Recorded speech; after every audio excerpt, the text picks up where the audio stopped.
Siya yung sumalo lahat. Palakpak Galit ng naman pulis. po dyan. Salamat po sa inyong lahat. Ayan. Mamaya marinig niyo sila kasi magkakaroon tayo ng ano. For now, marami ka multitask kasi sila. Ayan. Meron silang ginagawa. Weng! Hi! Nandito si Secretary Panelo naka-live! Wow! Naka-live si Secretary Panelo! Pwede ba makulit dyan, Sir Merwin? Hindi ano? Mabuhay kayo! Hi! Kayo ang bida dito! Kagaya ni Tatay Digong, baligaan lang po kami para tayo ay magsama-sama, magbuklod-buklod at magkaisa mga kababayan dito sa Japan, mga OFW. Isigaw natin, Duterte! Duterte!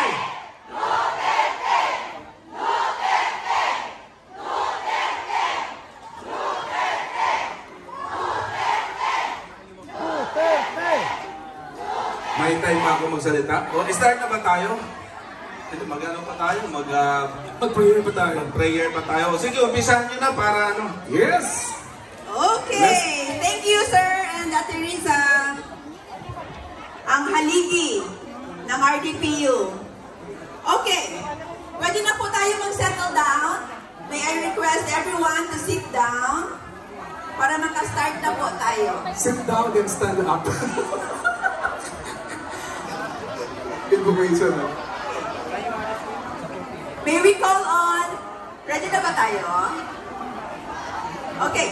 May we call on Brother Jomer Torres for the invocation.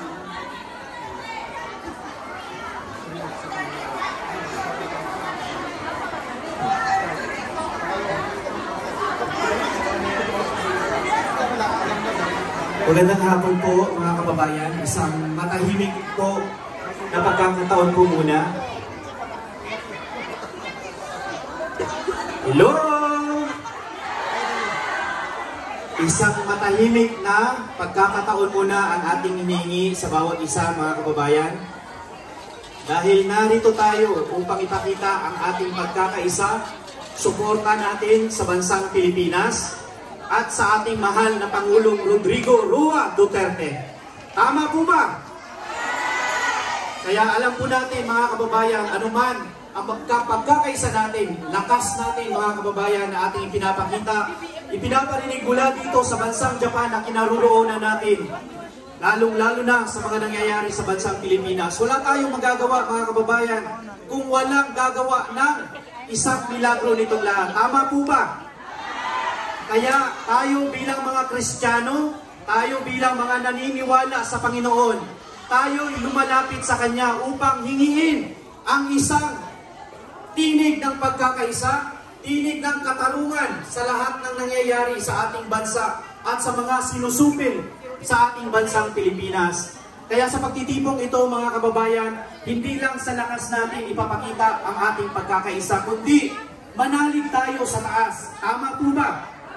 Manalangin tayo sa Kanya, humingi tayo ng probisyon, proteksyon sa lahat-lahat po na gusto nating hingiin sa Kanya. Dahil kung sa sariling lakas lamang natin, wala tayong magagawa.